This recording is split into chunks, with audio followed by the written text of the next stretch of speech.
অনেক ছোটবেলায় আব্বুর সাথে একবার চিড়িয়াখানাতে গিয়েছিলাম। এরপর ভেবেছি আর হয়তো জীবনে কোনোদিন যাওয়া হবে না। কিন্তু আজকে গিয়েছিলাম চিড়িয়াখানাতে।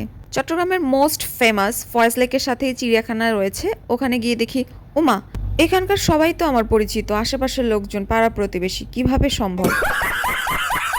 তবে কিছু কিছু প্রাণী দেখেছি যেগুলো খুবই সুন্দর এবং কিউট। যেমন এই ময়ূরটা দেখতে একেবারেই আমার মতো সুন্দর। এই বাঘগুলো দেখুন তো কত সুন্দর দেখতে, একেবারে সফট অ্যান্ড টেন্ডার মনে হচ্ছে। দেখলেই মনে হবে যে ধরে একটু আদর করে দিই, কিন্তু ওই যে কাছে গেলেই ওদের আসল রূপ দেখাই দিবে। তখন মনে হলো এই জেব্রাটার মাথায় একটু হাত বুলাই দিই, কিন্তু জেব্রাটা আমাকে পাত্তাই দিল না। আর এই যে এই সাহেবকে দেখতে পাচ্ছেন, এ তো ইলমন। ওই যে ইলমান, তুমি ঝুলতেছো। যদিও মানুষের গ্যাদারিং একটু বেশি ছিল, তবে চিড়িয়াখানার ভেতরের পরিবেশটা আমার খুবই ভালো লেগেছে। ও হ্যাঁ, যেটা না বললেই নয়, ওখানে কিন্তু আমি পাশের বাসার আন্টিদেরকেও দেখেছিলাম যারা রিল্যাক্সে ঘুমাচ্ছিল।